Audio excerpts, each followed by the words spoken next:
xabiibti waxaan doonayay hooday iyo milix baan ka codsanayaa gabaygii hooday ugu dambeeyaad ii soo dirtay ma xasuutaa in afartaa boqol ilaa shantaa boqol ee qof ee joogta aad dhagahooga maqashiiso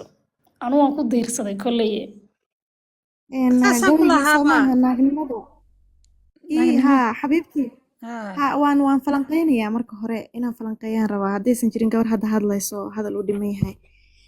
gabaygan waxaa isugu jawaabaya laba naagood aniga waxaa qornay milix maxay ahayd laba naagood isugu jawaabaya waa naag xooggan iyo naag daciif ah laakiin naagta daciifka ah waxay isku haysataa inay tahay tan xooggan caadiyanba dhaqanka Soomaaliyeed gabadha daciifka ah waa tan caadiyan dee dabiiciga daciifka u ah laakiin laga dhaadhiciyay inay tahay naagtii xoogganeed waa midda adag ee maaragtay mas-uuliyad kastoo ayada ka weyn dusha saarata waxaan ayada loo dirin qaada aan maaragtay nafteedii cid kale ka hormarisa nafteeda ilowday rafaaday gabadhaas dhaqanka Soomaaliyeed iyo bulshada dhexdeeda waxaa looga yaqaanaa naag adag naag xooggan gaariyad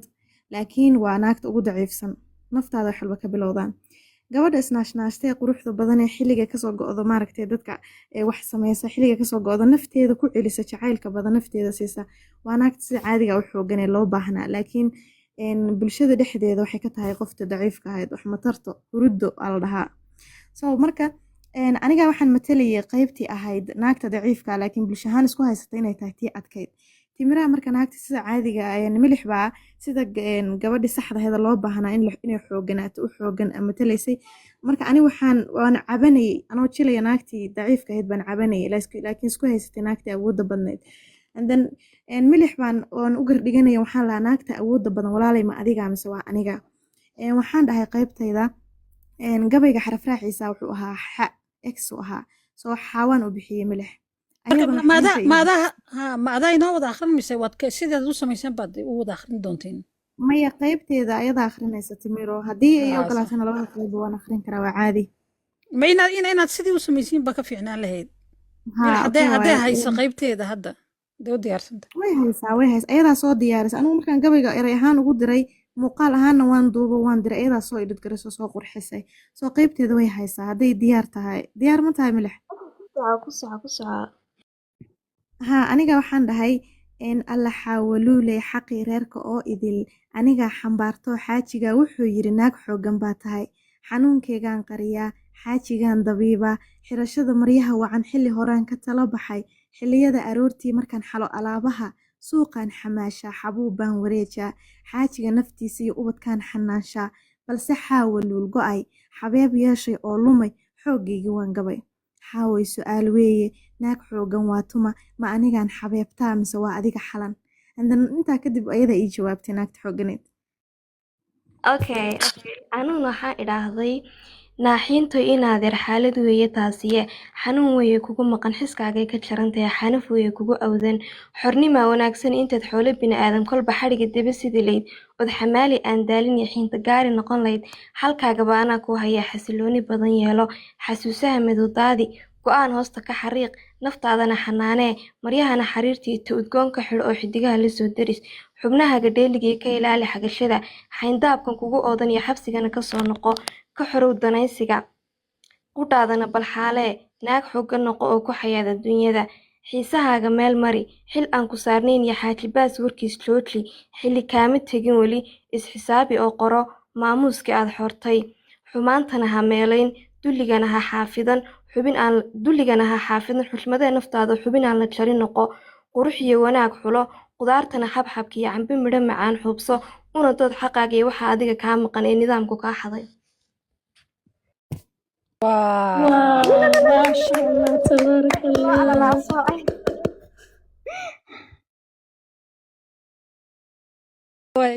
cajiib iminka hoodow mataqaanaa gabiga ii sheegaysa waan soo helaa igu lahayd waraabihu yeelkadiiba ku jirtay wuxuu ahaa isagan haddaa idii akhriyo wuxuu ahaa magaciisa waxaa la dhahaa waraabihu yeelkadii waa waraabayaasha communitiga ka qaylinaya oo kale wuxuu ka bilaabanayaa wax badan baan aamusnayn waayaha ka dhursuganayo walbahaarkuna haystayo walaac badan mudanayo wacyiguna gees maroo warkii xun dhegaysano jalaad nagu socotayo wanaaguna deeriyo warankuna dhaawaco wadkuna nala jaar ahaa waagii baryaba nala wiiqayo weyrax baa noqonayo weerar badan waajahna wadankana baadi ka ahayn wadaadkuna hiifayo waanadu caynoo ahayd ha yeeshee waaye aragna waqtigii kala fahanayo fariido wada noqonayo waxsigii iska tuurnayo wahabkii naga duuliyo waxaan u dhaqaaqaynaa wanaaggu xaggu jira waraabuhu yeelkadii warkii hore saydhnayo waqtigiina saacidiyo wakaa dumarkii degay waraabuhu yeelkadii wacad baan dhiganayo walaalnimaan saxiixano waswaaskii tuurnayo wargelin baan faafino wadadii toosneed helna wadajir baan ku baaqno wanagaa maanta wasiraadnay waraabuhu yeelkadii marka waraabayaasha kumintay ka qaylinay oo kale waraabayaasha kumintay ka qaylinay gobolkan ku socdaa waraabayaala waa yeelkadiin baa la yidhi see yeelaysiin hadda waa kaas qaybta dhex martay waa qaybta dhahda wahabkii ka tagnayo that's so nice wahabkii ka tagnayo اوكي هبلو والله هذا توحى واد داشي والله واد داشي maanta waa ku daalnay هذا ما تصدق هذا soo kacaya aad ugu faraxsana maanta live-ka si fiican uu noogu dhamaaday gabayo fiican maanta dumarka si qurux badan baa ku soo dhameynaya alxamdulilah maanta wacyiga intaa la eegayo dumarka baraarugay aad baa ugu faraxsanahay insha Allah hablo saas oo wadayna kulanti dambe xiisa leh gabdho thank you noo soo badi xabiibti waqtigaad jaanisa sho aad baan ugu dirsanay habeen wanaagsan markaan dhiganayno waxaan ku dhigi jirnay dulucda sheekada maxay tahay waa inaa fahamtiin intentionka ninkan u socdo laanna hospitaalada ugu dhibaatada badan ee qaliinada lagu sameeyo ama gabdhaha ay ku safar gareeyaan waa hospitaalada freega la isku daaweeyo ninka ku shilin ma laga rabo even transfusion haddii gabadha loo sameynayo maaragtay oo waxdaad dam loo diyaarinayo lagama rabo markaabuu intuu soo istaago wuxuu leeyahay haddii la qalo way iga furan tahay صراحة مود يرجل حبيبتي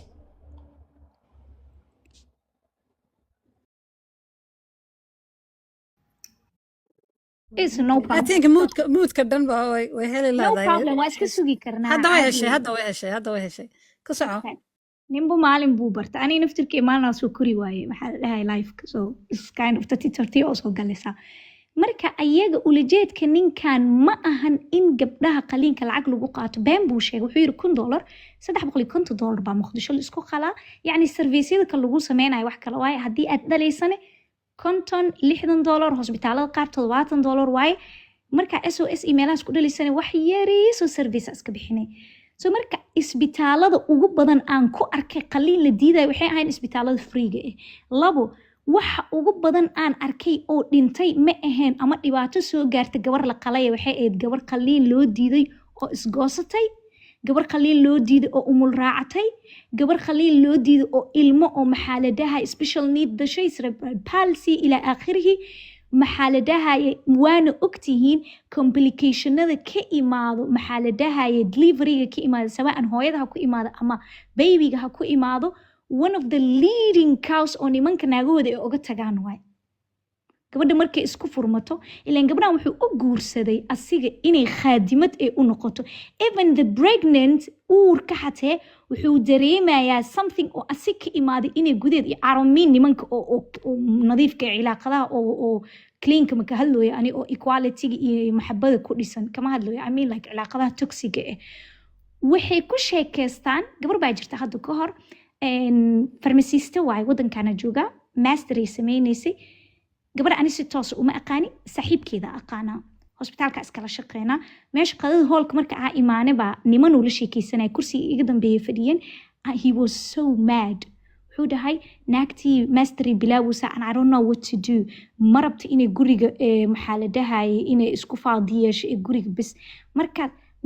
biduuni ay taraddud more than one hour wuxuu dhahay mataqaana waxay dhaheen uur u yeel لأنه أوركا وواح لسكو تراب غريو even nimanka qaar markay uurka ka dalbanayaan inuu ilmo ka rabo maahan in order to feel inuu asiga powerka meesha uu hayo so gabdho badanaa meesha ku jiro wareeg labaada soo laabanaa sii wada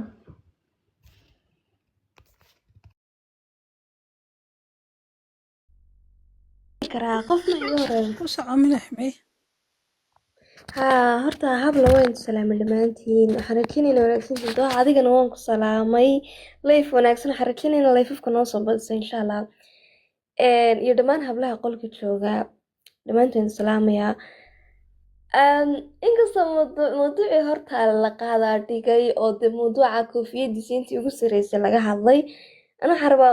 in yar inaan qaacidinka siiyo maadaama mawduucii aad dhamayseen already muuqaal aad ka hadasheen mawduucii aad dhamayseen in yar bayd odhanaya haddaad halka tihiin aad dhegeysanaysaan. haa waa dhegeysanaynaa abwaanadeena soo dhowow. mahadsantahay Arweelo. gabayadii inay noo akhriyay idinkii hoodo. Okay, ana waxaan leeyahay dumarkii way baraarugeen, daruurahay hiigsadeen, dulmigii way ka dhiidhiyeen, durbaan bay tumeen hadeer, dulligii way ka haajireen, dastuur bay beegsadeen, duruus badan bay barteen, dardaaran adag bay galeen, dadaal bay wadaan, haddoo dib u dhac way kasoo tageen, dayacaad iyo kala daadsanaan hadeer iska diido oo walaalnimo iyo isku duubni bay go'aansadeen, duruuf iyo oohin badan ka dida iminkoo dantii noloshii fahmeen, duul wada heeganoo sinima u daciifin iyo geesiyaal adag bay noqdeen, dulucda hadalkayga iyo bartaan doonaya aan dul tage, hablihii dib ma eegina hore unbay u duulayaan, intaan idinka idinku dulcoriyay garaalnaqo ku socda. haddii markii inta leefka saarnay baa qortay. Oh my god, imagine. والله ما شاء الله ما شاء الله. Thank you. maasha allah ilaahay kuu barakeeyo garaadka iyo caqliga. xabiibtii milixay waxaa jiray gabay ah ee naagooyin baan dul tagay miyaa mase naagaan gacmaha isqabsanay runo oo hadda kahor ay soo dirtay kaasna waa u baahannahay waan jeclaan lahaa inaad maaragtay gabdhaha maqashiiso. Hee wayaan soo xasuusi. waraabaha ciyeelkiisa ma ahayd ay runo waraabaha iska ciima ahayd ma xasuusto. kaasaa rabnaa Okay, kusii socda waan soo inaan soo baadho noqonaysaa wax yar suga 1 minute. xabiibti waxaan doonayay hooday iyo milix baan ka codsanayaa gabaygii hooday ugu dambeeyay aad ii soo dirtay ma xasuutaa in 400 ilaa 500 qof ee joogtaa aad dhagahooga maqashiiso. Anigu waan ku diirsaday kolley. naagnimada haa xabiibtii waan falanqeynayaa marka hore inaan falanqeeyaan rabaa haddaysan jirin gabar hadda hadlayso hadal uu dhiman yahay. gabaygan waxaa isugu jawaabaya 2 naagood aniga waxaa qornay milix. maxay ahayd 2 naagood isugu jawaabaya waa naag xoogan iyo naag daciif ah, laakiin naagta daciifka ah waxay isku haysataa inay tahay tan xoogan. caadiyanba dhaqanka Soomaaliyeed gabadha daciifka ah waa tan caadiyan dee dabiiciga daciifka u ah laakiin laga dhaadhiciyay inay tahay naagtii xooganeed. waa midda adag ee maaragtay mas-uuliyad kastoo ayada ka weyn dusha saarata waxaan ayada loo dirin qaada aan maaragtay nafteedii cid kale ka hormarisa nafteeda ilowday rafaaday. gabadhaas dhaqanka Soomaaliyeed iyo bulshada dhexdeeda waxaa looga yaqaanaa naag adag, naag xoogan, gaariyad, laakiin waa naagta ugu daciifsan. naftaada wax walba ka bilowdaan. gabadha isnaashnaashtay quruxda badan ee xilliga kasoo go'do maaragtay dadka wax sameysa xilliga kasoo go'do nafteeda ku celisa jacaylka badan nafteeda siisa waa naagta sida caadiga u xoogan ee loo baahnaa, laakiin bulshada dhexdeeda waxay ka tahay qofta daciifka ahayd wax matarto huruddo aa la dhahaa. so marka aniga waxaan matalayay qaybtii ahayd naagta daciifka laakiin bulsho ahaan isku haysata inay tahay tii adkayd. timiraha marka naagta sida caadiga milix baa sida gabadhii saxda ahayd loo baahnaa inay xooganaato u xoogan matalaysay. marka ani waan cabanayay anoo jilaya naagtii daciifka ahayd baan cabanayay laakiin isku haysatay naagtii awoodda badnayd. and then milix baan u gardhiganaya waxaan lahaa naagta awoodda badan walaalay ma adiga mise waa aniga. iminka hoodo mataqaanaa gabiga ii sheegaysa waan soo helaa igu lahayd waraabu yeelkadiiba ku jirtay. wuxuu ahaa isagan haddaa idii akhriyo wuxuu ahaa magaciisa waxaa la dhahaa waraabu yeelkadii waa waraabayaasha komitee ka qaylinaya oo kale. wuxuu ka bilaabanayaa wax badan baan aamusnayn waayaha ka dhursuganayo walbahaarkuna haystayo walaac badan mudanayo wacyiguna gees maro warkii xun dhegaysano jalaad nagu socotayo wanaaguna deeriyo warankuna dhaawaco wadkuna nala jaar ahaa waagii baryaba nala wiiqayo weyrax baa noqonayo weerar badan waajahna wadankana baadi ka ahayn wadaadkuna hiifayo waanadu caynoo ahayd ha yeeshee waaya aragna waqtigii kala fahanayo fariido wada noqonayo waxsigii iska tuurnayo wahabkii naga duuliyo waxaan u dhaqaaqaynaa wanaagu xaggu jira waraabuhu yeelkadii warkii hore saydhnayo waqtigiina saacidiyo wakaa dumarkii degay waraabuhu yeelkadii wacad baan dhiganayo walaalnimaan saxiixano waswaaskii tuurnayo wargelin baan faafino wadadii toosneed helno wadajir baan ku baaqnay wanagaa maanta wasiraadnay waraabuhu yeelkadii. marka waraabasha kumitee ka qaylinay oo kale waraabayaasha kumintii ka qaylin gabaygan ku socda waraabayaala waa yeelkadiin baa la yidhi see yeelaysiin hadda waa kaas qaybta dhex martay waa qaybta dhahda wahaabkii ka tagnayo that's so nice wahabkii ka tagnayo okay hablo wallahi aad tuuxa waa daashay wallahi waa daashay maanta waa ku daalnay aadaa maadsantahay haddana hadda soo kacaya aad ugu faraxsanaa maanta live-ka si fiican uu noogu dhamaaday gabayo fiican maanta dumarka si qurux badan baa ku soo dhamaynayaa alxamdulilah maanta wacyiga intaa la eegayo dumarka baraarugay aad baa ugu faraxsanahay insha allah hablo saas oo wadayna kulanti dambe oo xiisa leh gabdho thank you noo soo badi xabiibti waqtigaad jaanis hesho aad baan ugu dirsan